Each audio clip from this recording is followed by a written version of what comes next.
noite, igreja, graça e paz.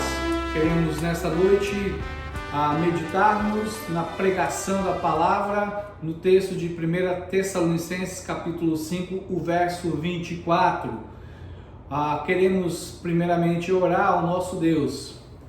Querido Deus, nós queremos que o Senhor nos guarde e nos abençoe durante o tempo em que escutamos a Tua palavra. Nossa oração é para que Teu Espírito aquiete os nossos corações e abra as nossas mentes para ouvirmos a Tua voz. É a Tua palavra que pregamos, é a Tua palavra que queremos ouvir, por isso entendemos, ó Deus, que queremos que o Teu Espírito nos ensine, que Ele nos admoeste, que nos exorte, que nos leve como crentes aos caminhos do Senhor, que são caminhos de paz e de justiça.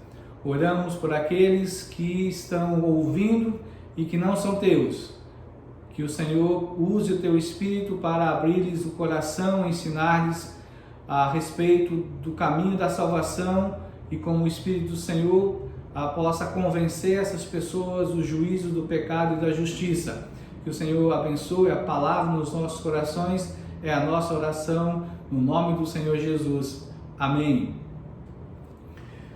Se você tem a sua Bíblia, então pode abri-la na primeira carta de Paulo aos Tessalonicenses, no capítulo 4.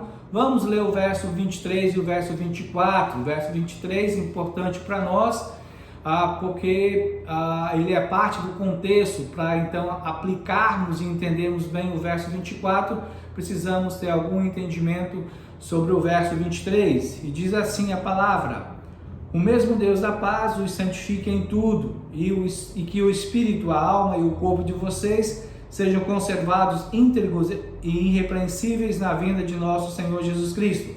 Fiel é aquele que o chama, o qual também o fará. Então nós olhamos essa carta e entendemos que Paulo tinha vários propósitos ao escrever a carta, a primeira carta aos Tessalonicenses. E um desses motivos de Paulo era corrigir um pensamento errado que estava tomando conta daquela igreja, que dizia respeito àqueles que já morreram em Cristo. O entendimento de alguns era: se eles morreram, eles não serão arrebatados. E Paulo então vai escrever, ele pega principalmente o capítulo 4 para descrever essa relação de que temos uma esperança. Todo aquele que crê no Senhor Jesus Cristo tem uma esperança, e essa esperança não vai falhar, ela não vai ser quebrada. E a razão disso é que nós vemos na pessoa do nosso Deus como a fonte de poder que nós temos. E Deus não é essa fonte, nós todos temos nesse sentido então a força, a capacidade, a vitalidade para desenvolvermos a santificação que Paulo aqui nos fala. Então esse Deus, se você olhar aí, ele diz: é esse Deus da paz que os santifique. É o Deus da paz que na cruz fez a reconciliação com pecadores inimigos. Os salvos se tornam amigos por causa da cruz, por causa do sangue do Senhor Jesus Cristo na cruz. Nós crentes somos justificados e ganhamos a posição de santos ou da santificação. Desde o momento da nossa conversão, Deus nos trata como filhos. Todos aqueles que creem são tratados como filhos. Olhamos isso e pensamos que é um ensinamento que alimenta a alma e o coração. É um ensino que vai iluminar os olhos desde a cruz do Senhor Jesus Cristo até as nuvens do arrebatamento. Esse é um ensino que refrigera um corpo que está cansado por sofrimentos, por perda, por uma série de dores que estão acontecendo na sua vida. Então essa paz que Deus dá aos crentes implica em desenvolver e aperfeiçoar recursos espirituais que eles têm, porque nós somos habitação do Espírito Santo. Vemos então nessa situação, nessa condição, a ação de Deus provendo uma outra área que nós crentes, mesmo com os meios da graça, aí entendemos a oração, a palavra, a igreja local, a pregação, o Espírito Santo, não avançamos em um progresso que é chamado o processo de santificação. Por isso Paulo está alertando: Deus os santifique inteiramente. E aí a construção de Paulo basicamente é que o espírito humano seja sem defeito, a alma, corpo, basicamente quase no sentido conjunto, seja conservada. De que maneira? Irrepreensível e sem condenação. Então essa declaração que nós vemos do nosso Deus, ela realmente nos coloca para nós a condição e o estado de vida que seja em santidade, ou seja, em separação do pecado. Esse é o trabalho que Deus faz na nossa vida, que nós chamamos de processo de santificação. A nossa doutrina da santificação diz, há uma posição quando nós somos convertidos ao Senhor, há um processo que vai desde esse momento da conversão até o momento da nossa morte ou do arrebatamento, quando seremos então glorificados, teremos então a santificação no sentido completo ou final, que é a glorificação, quando não teremos mais uma natureza de pecado, quando não mais realmente pecaremos. Aqui no processo ainda estamos sujeitos a pecarmos. A oração que nós vemos aqui nesse capítulo que Paulo nos coloca, no capítulo 5, tem uma promessa de Deus para agir no presente, no momento em que nós estamos vivendo, no agora para a igreja. Paulo pensou nisso lá para os Tessalonicenses, mas o Espírito Santo também pensou em nós nos dias de hoje. É uma promessa para você e para mim como igreja do Senhor Jesus no momento atual. Pense de maneira bastante pessoal, é uma promessa para mim. Diga assim, eu sou crente, eu sou filho de Deus, é isso que João 1,12 nos ensina. Deus quer que os seus filhos sejam santos e irrepreensíveis, porque Ele está preparando a noiva, que é a igreja, para o momento do encontro com Jesus, o noivo, que um dia virá buscá-la. Então essa é a condição, a situação em que nós vivemos. Então o que é que Paulo está pedindo é que Deus faça nesse momento, ou seja, para nós podemos crescer e possamos abundar em amor. E podemos dizer, como John Piper fala, é o objetivo deste trabalho progressivo em nós agora é que, quando o fim chegar, possamos estar estabelecidos diante de Deus em santidade, porque o amor é a essência da santidade humana. E aí, então, pensando basicamente nesse versículo 24, podemos pensar nessa frase como o ensinamento central desse verso. A segurança eterna que o crente tem firma-se no caráter fiel do soberano Deus. E como é que nós podemos entender esse pequeno versículo? E aí podemos pensar numa figura, a figura de um pilar. Aí então dizemos, Paulo realmente vai nos dar um pilar de sustentação, de uma convicção que é a confiança e a esperança. E tem dois elementos que estão constituindo este pilar, e é isso que nós vamos aprender nesse versículo. Pensemos então no pilar. O pilar é a fidelidade de Deus. Veja como nós podemos pensar sobre isso, e devemos entender, Deus é fiel a si mesmo. Sempre que você pensa em Deus, tem que pensar nele como uma pessoa, com seus muitos atributos. Cada ato de Deus, cada plano de Deus é resultado de uma decisão do Deus triuno em sua múltipla qualificação, que são os seus atributos. Cremos em um Deus, Deus é uma pessoa triuna. Mas para facilitar entendermos o nosso Deus, nós realmente olhamos, e a Bíblia mesmo coloca isso de muitas formas, os seus muitos atributos, para que possamos compreender um pouco o nosso Deus.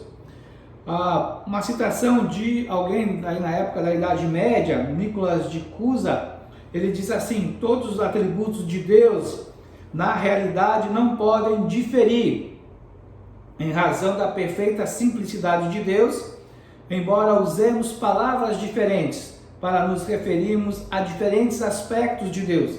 Assim, toda a teologia se estabelece num ciclo, porque qualquer um dos seus atributos se firma no outro. E é dessa maneira que nós observamos e entendemos os atributos de Deus. Fidelidade de Deus, ela deve ser vista e deve ser adorada em conjunto com a imutabilidade. Deus não muda, por isso Deus é fiel. Porque Deus é fiel, Ele não vai mudar. A fidelidade de Deus também deve ser vista e adorada, porque Deus é zeloso. Aquilo que Ele promete, aquilo que Ele estabelece nas suas leis, nos seus princípios, nos seus mandamentos, Ele vai cumprir. Deus é fiel, Ele não vai mudar, mas Ele é zeloso. Isso pode levá-lo a abençoar ou pode levá-lo a castigar, por causa da quebra de mandamentos ou da sua lei. Também entendemos que a fidelidade de Deus deve ser vista, deve ser adorada em conjunto com a sabedoria de Deus. E aí podemos pensar no aspecto geral, seja o plano de Deus, da eternidade passada para a eternidade presente para a eternidade futura. Deus tem um plano. Todas as coisas estão pré-ordenadas. A doutrina da predestinação nos ensina isso. E todos esses planos de Deus foram elaborados, tomados como decreto, ou seja, vão acontecer, alguns já aconteceram, outros estão acontecendo e outros acontecerão. O Deus imutável é o Deus fiel, Ele vai realizar, Ele vai fazer. E aquilo que Ele planejou, aquilo que Ele tem em sua mente, podemos dizer, é o resultado da sua sabedoria, que é também então infinita, que é eterna, que é justa, que é reta, e assim nós vamos somando atributos a um atributo ou dois atributos quando numa relação, para facilitar o nosso entendimento. Certamente podemos fazer outras relações da doutrina da fidelidade com alguns outros atributos, mas venha comigo, vamos exemplificar um pouco a fidelidade de Deus. E podemos iniciar certamente naquilo que é mais básico e central na salvação que nós temos na pessoa do Senhor Jesus Cristo. Vamos lembrar, Deus elegeu a sua igreja antes da fundação do mundo. Efésios capítulo 1, verso 4. Deus predestinou os salvos para a adoção em Cristo. Efésios capítulo 1, verso 5. Romanos 8, 29. Os salvos são predestinados para serem conforme o caráter, ou a semelhança do caráter do Senhor Jesus Cristo. Olhamos também, e aí eu quero que você abra o texto de 2 Tessalonicenses 2, 13, é só virar aí pelo menos uma página na sua Bíblia, para olharmos e vermos que essas doutrinas da eleição, da predestinação, têm um propósito, têm um objetivo, visa a santificação. E assim diz Paulo: mas devemos sempre dar graças a Deus por vocês, irmãos amados, pelo Senhor, porque Deus os escolheu desde o princípio para a salvação, pela santificação do Espírito e fé na verdade. Esse é um texto que você deveria memorizar, que você deveria estudar muitas vezes. Ele é um dos textos fundamentais para entendermos essa doutrina da eleição e da predestinação. Vemos dessa maneira o Deus que antes de criar o universo planejou a história.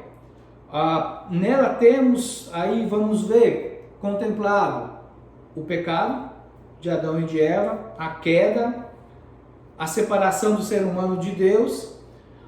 Nela tem a morte do Senhor Jesus Cristo, estabelecida como substituição daqueles que serão salvos. Olhamos que nessa história, nesse plano eterno de Deus, Ele escreveu o livro da vida que tem o nome de todos os que Ele elegeu e predestinou. Esse livro não está sendo escrito, ele já foi escrito. E os nomes estão lá. E o Deus que é imutável, o Deus que é sábio, aprove, tomou essas decisões, não é? E Ele vai ser fiel. Nenhum desses nomes será retirado. O que podemos olhar e entender realmente é essa fidelidade de Deus. Ele é fiel a si mesmo. A decisão que Ele tomou na eternidade passada não será rompida, não será quebrada. As alianças dentro da própria triunidade não será cancelada. E não foi. Embora o diabo tentou o Senhor Jesus, mas sabemos que o pacto dentro da triunidade, de que o Filho encarnado iria à cruz para morrer, pagando o preço para Deus, que é o juiz, aconteceu. O plano da sabedoria é um plano firmado no caráter de Deus e é um plano que não muda. E Deus vai cumpri-lo porque Deus é fiel. Olhemos então também para um exemplo dentro da história. Deus prometeu a Adão e Eva, já pecadores, que enviaria o Salvador, Gênesis 3,15, o descendente da mulher.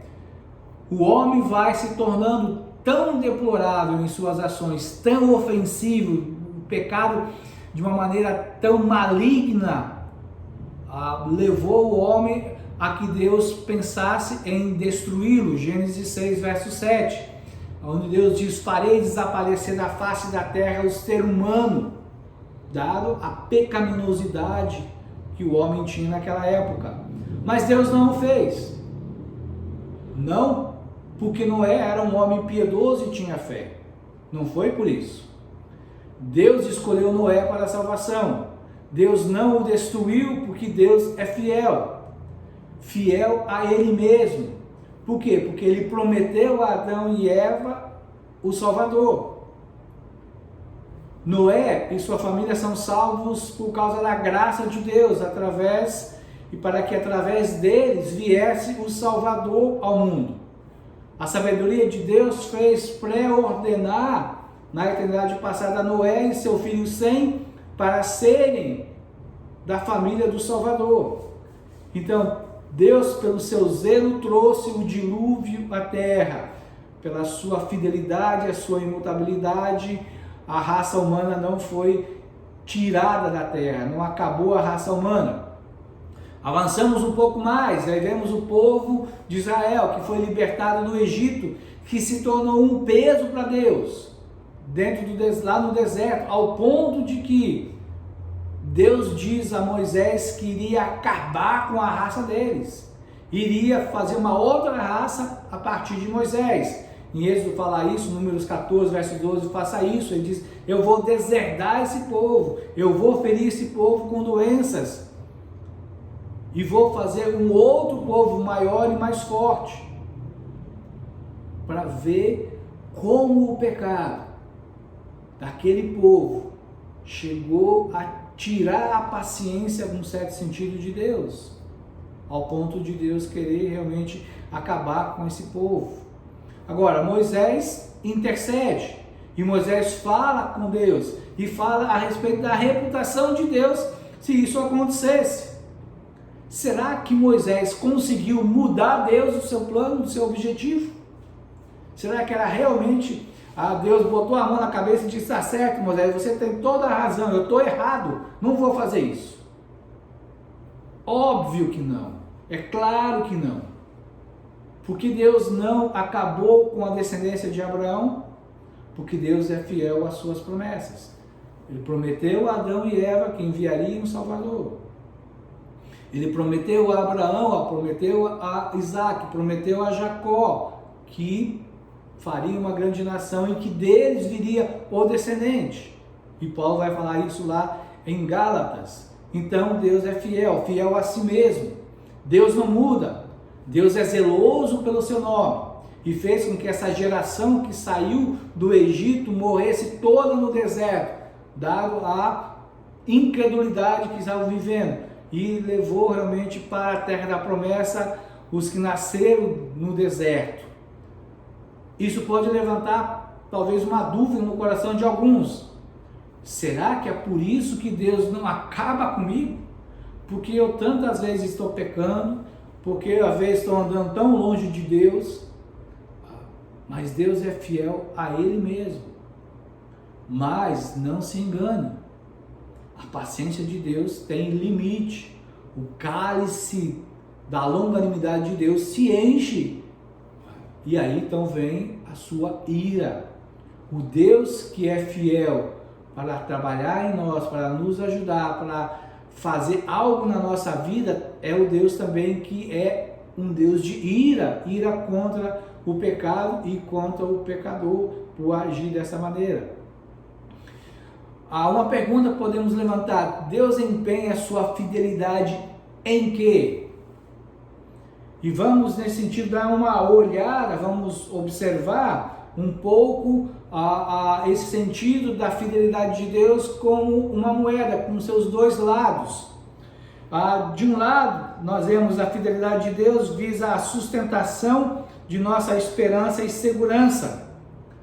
A pequena carta de Judas, o verso 24 diz assim: e ao Deus que é poderoso para evitar que vocês tropecem e que pode apresentá-los diante de sua glória com grande alegria.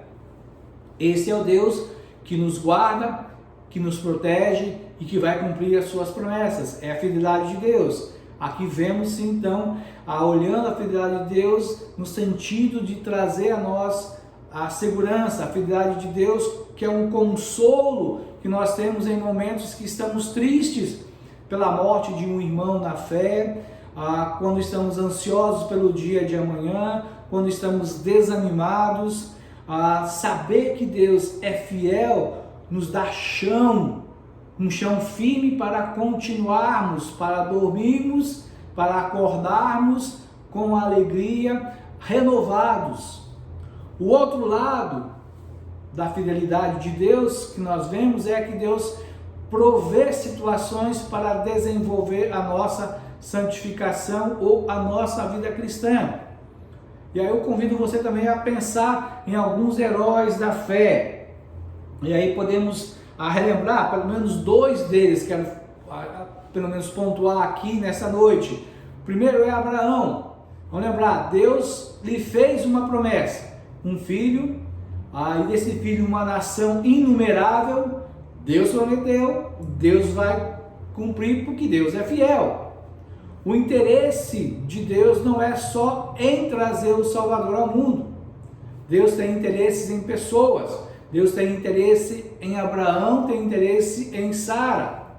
E Deus quer usar o seu relacionamento, usar esse tempo todo, seja da espera pela promessa e o cumprimento da promessa, em situações que vão transformar o caráter de Abraão e de Sara. Por isso Deus deu a Abraão provações, tentações, sofrimentos. Nisso entendemos que Deus é fiel. Ele age e se move na vida daqueles que Ele ama para produzir uma qualidade de vida que é a qualidade que está na pessoa do Senhor Jesus Cristo. Como é que nós vemos isso? Deus dá a Abraão uma esposa estéril, faz uma promessa e vai demorando em cumprir essa promessa. E o que nós pensamos disso? Pensamos o que Deus está fazendo com Abraão. Deus está desconstruindo o caráter de Abraão para que nesse sentido ele possa confiar verdadeiramente em Deus, para que ele possa descansar na palavra de Deus, na fidelidade de Deus. E nesse quesito nós vamos ver então Abraão tropeçando aqui e acolá, até quando Deus somente dá a prova maior, quando vai pedir Isaac em sacrifício. E pode ser realmente algo que possa soar meio absurdo. Deus quer um sacrifício humano. Deus sabia o que estava fazendo.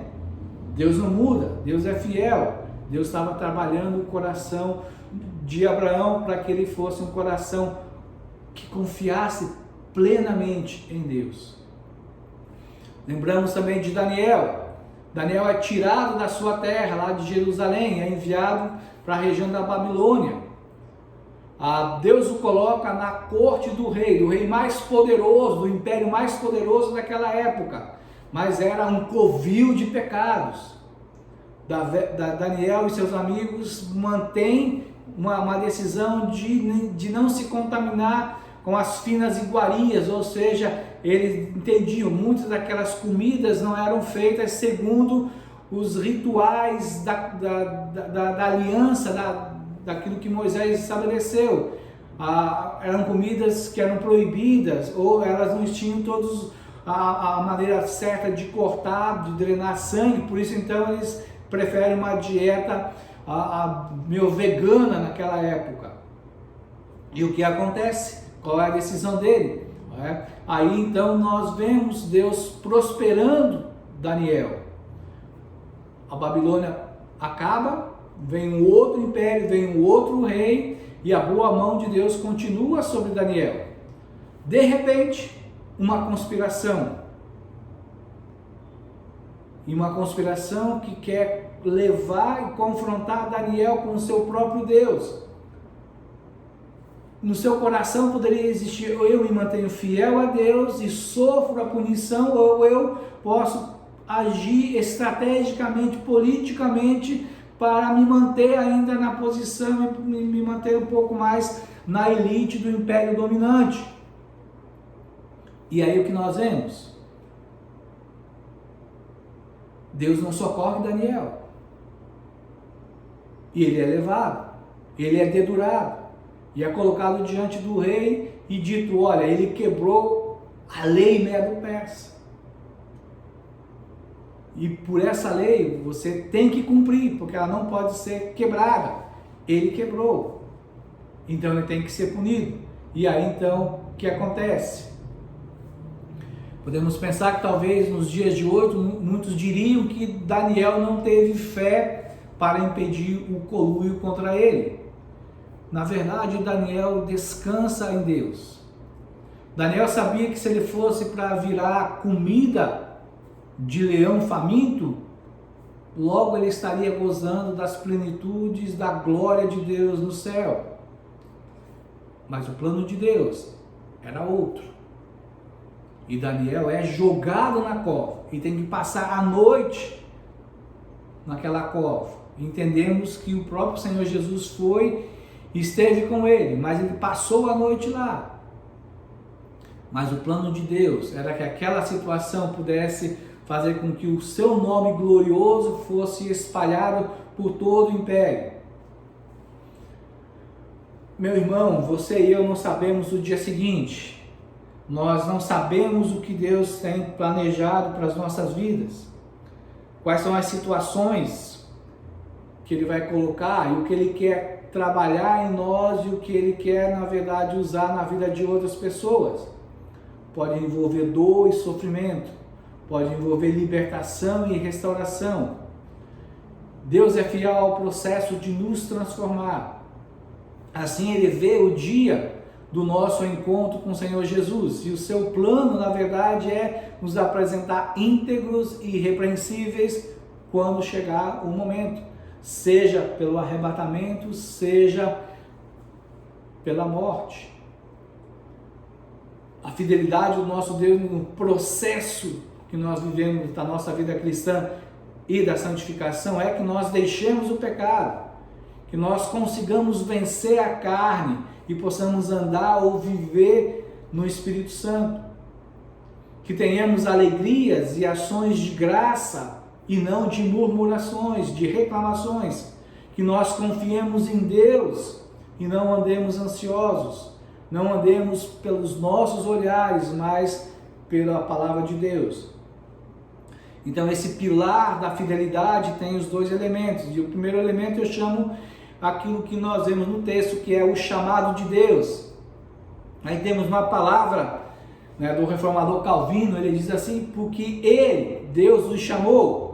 Quando o Senhor nos adotou como seus filhos, podemos esperar que sua graça continue a ser exercida nas nossas vidas, pois Ele não promete ser um pai para nós apenas por um dia, mas adota-nos com esse entendimento, que Ele deve nos valorizar para sempre. Portanto, nosso chamado deve ser mantido por nós como evidência da graça eterna, pois Ele não deixará o trabalho de suas mãos incompleto, citando aí o Salmo 138, verso 8. Então, o chamado de Deus envolve a eleição e o momento nosso de conversão. Ninguém sabe onde está um eleito de Deus. Por isso, a pregação do Evangelho é para todos. 1 Coríntios 1,9 fala isso, Tito capítulo 1, verso 2 fala sobre isso também. Atentemos para o destaque de que Deus é fiel, principalmente nesses dois textos. Porém, a pregação do Evangelho para ser seu chamado para a salvação, e aí voltando lá para o texto de 2 Tessalonicenses 2, versos 13 e 14, esse texto também nos ensina que o chamado é ação do Espírito Santo no coração do pecador. E aí vemos as palavras do Senhor Jesus em João 6, 27. A todo aquele que vier a mim, de modo algum o lançarei fora. O chamado envolve a pregação do Evangelho, a pregação da palavra, e Deus vai usar essa palavra através do Espírito Santo para convencer o pecador que ele é um eleito salvo pelo Senhor Jesus. Talvez a maioria, muitas pessoas que são crentes nunca vão entender a ideia de eleição, ou que são eleitos, mas basicamente naquele momento, por ele ser um eleito, ele vai então aceitar a palavra do Senhor e se render aos pés de Jesus como seu Senhor e Salvador. O chamado também envolve a vida cristã. 1 Tessalonicenses 4,7 diz que Deus não nos chamou para a impureza e sim em santificação. Olhamos realmente dentro desse capítulo que Deus quer a nossa santificação. Aí esse verso 7 diz que realmente o nosso chamado é em santificação. A maioria das traduções trabalha com para a santificação. E essa tradução para pode iludir por algo futuro. Em santificação dá o entendimento do aqui e agora. Deus mesmo nos chamou em conexão com a santificação. O homem que desconsidera essa admoestação se opõe diretamente a Deus, e que isso se faz ainda mais repreensível, visto que o autor da santificação é o grande dom de Deus da igreja, diz William Hendrickson sobre essa questão. O chamado de Deus contempla o momento de crer em Jesus, envolve também a vida cristã, e nesse sentido a nossa santificação e a nossa glorificação pelo arrebatamento ou pela morte.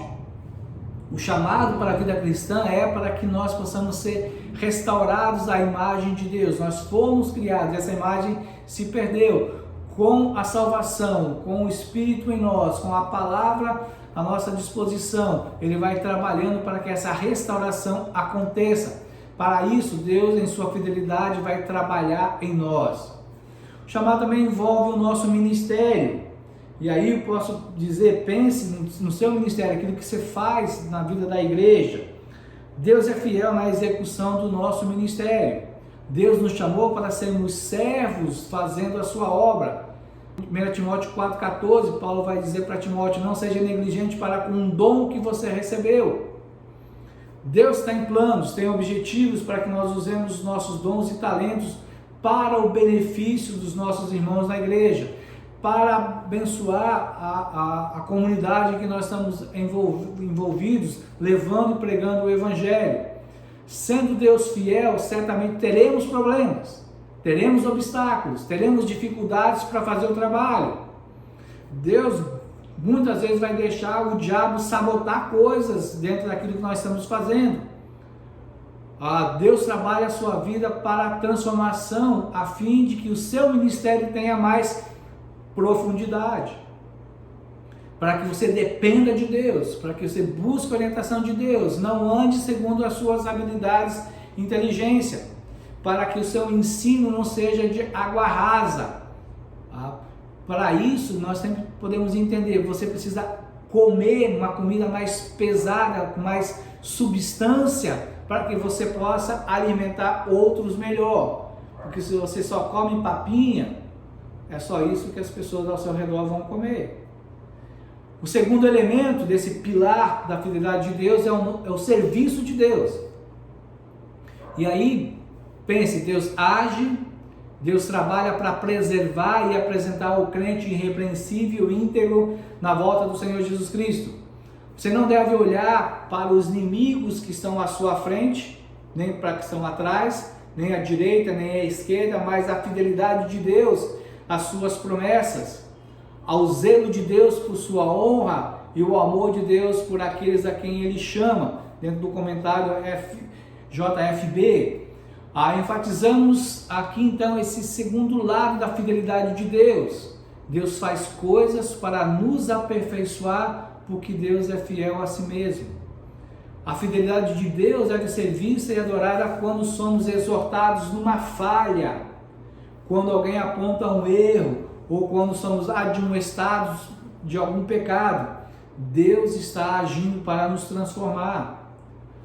A fidelidade de Deus deve ser vista e deve ser adorada quando nossas orações são respondidas negativamente. Deus tem um propósito pessoal, às vezes familiar e às vezes geral. A fidelidade de Deus deve ser vista e adorada quando sofrimentos nos acontecem. Alguns desses sofrimentos terão marcas permanentes em nossa vida. Nós sempre as carregaremos. Algumas poderão ser até literais na nossa vida. Outras serão na alma ou no coração. O que Deus quer fazer com tais dores, com tais marcas? Deus usa problemas, Deus usa as críticas mordazes, Deus usa calúnias, dúvidas, dificuldades. Você já parou para pensar que Deus dá limites? Você é limitado.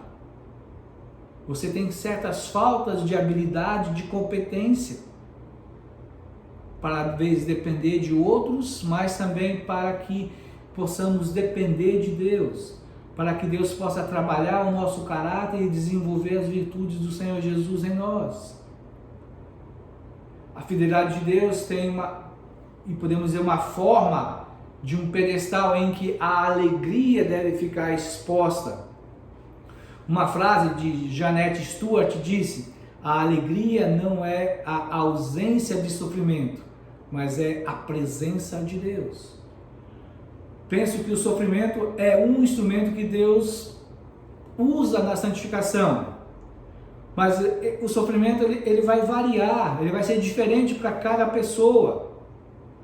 Podemos pensar que pode ser a morte de alguém, pode ser uma doença, pode ser uma doença terminal, mas pode ser uma doença que com o tempo pode ser sarada, curada.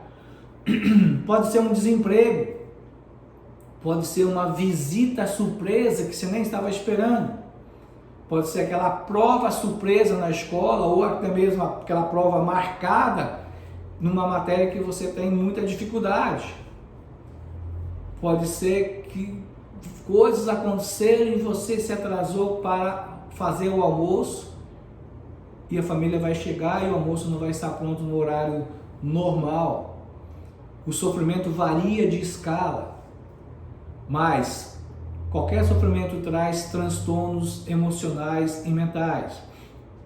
Por isso Elizabeth Elliot expressou o seguinte: as dádivas do amor têm sido as dádivas do sofrimento. Essas duas coisas são inseparáveis. Richard Baxter, ele comentou certa vez da seguinte maneira: Cristo não me conduz por nenhum aposento mais escuro do que aqueles que ele antes percorreu. O que entendemos? Temos um Deus que sabe o que é sofrer.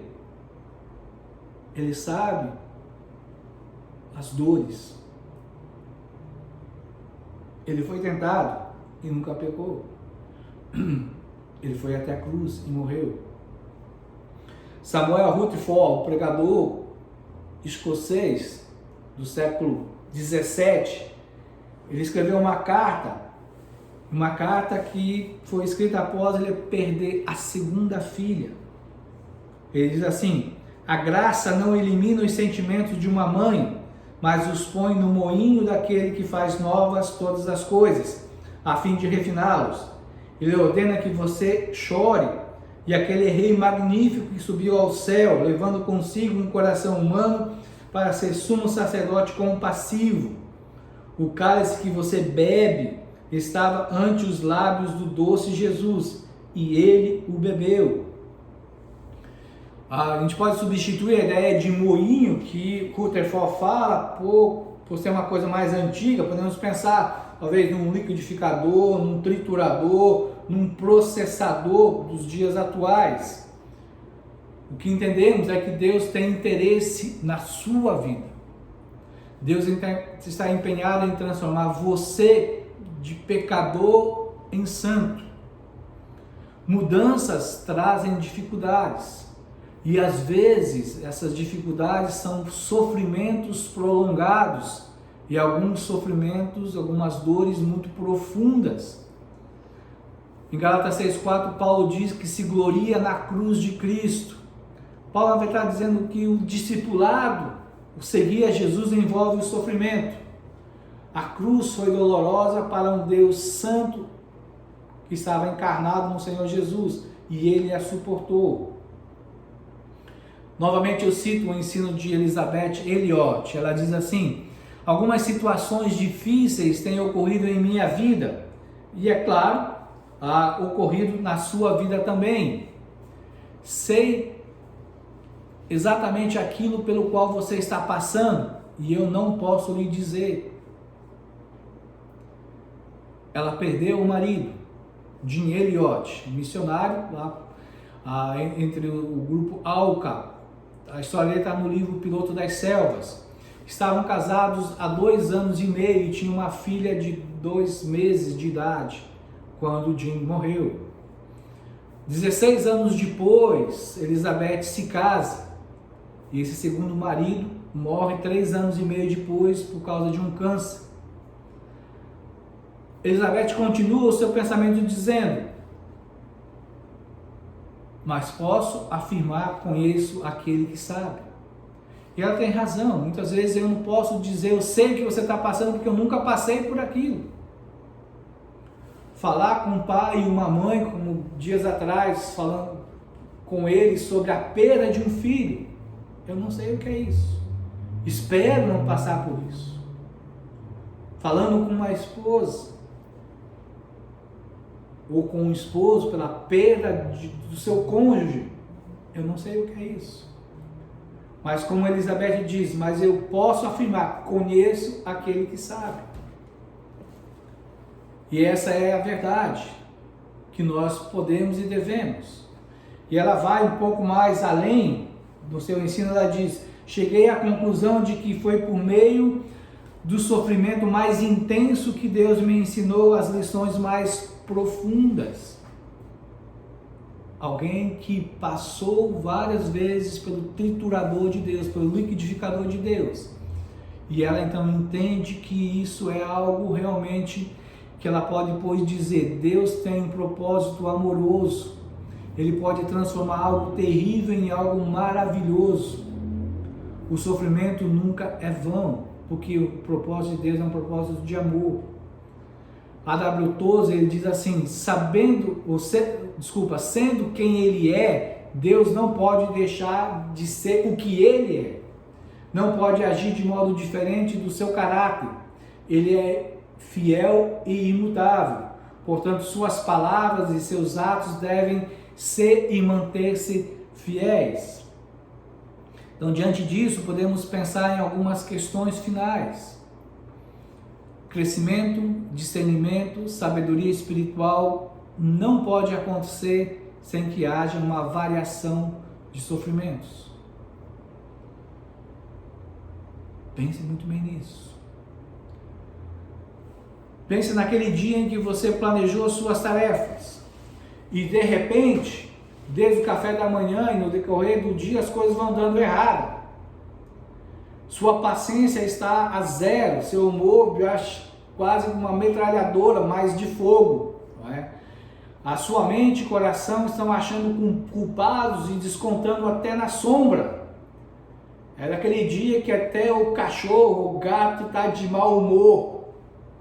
Lembre-se, a mão de Deus está agindo nas situações, nas circunstâncias, para moldar o seu caráter. O Deus que é o oleiro, pela sua fidelidade em transformar você, está agindo. E Ele vai usar essas coisas na sua vida. Quando você se vê no liquidificador de Deus, como fica a sua fé? Se Deus diz não às suas orações, como fica a sua fé? Se as lembranças de seu passado são feridas que continuam latejando, que ainda latejam, que ainda te assombram, que tiram o seu sono, como fica a sua fé? Se os seus sonhos não se realizam, como fica a sua fé?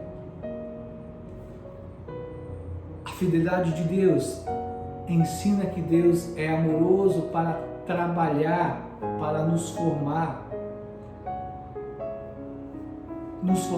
à semelhança do caráter do Senhor Jesus Cristo. Lembre-se, Deus olha você através do Senhor Jesus Cristo. Ele vê você, na verdade, como alguém sendo transformado segundo o caráter do Senhor Jesus Cristo. Sempre entendendo, quando algo bater a dúvida na sua fé, a segurança eterna que nós crentes tem um firme fundamento. Ela se firma no caráter fiel de Deus. Oremos. Pai Santo, eu te louvo e te agradeço pela tua palavra. Senhor Deus, que nós tantas vezes somos infiéis e o Senhor permanece fiel. E muitas vezes a tua fidelidade é para nos transformar. Muitas vezes a tua fidelidade é insistir em que nós precisamos mudar. E nós tantas vezes insistimos em continuarmos negligentes, errados, pecadores. Tenha misericórdia, ó Deus, age nos nossos corações, ensina-nos a confiarmos no Senhor, porque Tu és um Deus fiel. Abençoa-nos, Deus, para que possamos exaltar a Ti a cada dia com a nossa vida, confiando no Senhor, apesar de qualquer situação, por mais difícil que ela seja, confiarmos no Senhor e nos alegrarmos no Senhor, porque Tu és um Deus fiel. O Senhor não vai mudar. E tudo que o Senhor faz é pelo Teu sábio conselho. Te louvamos por isso, no nome do Senhor Jesus Cristo.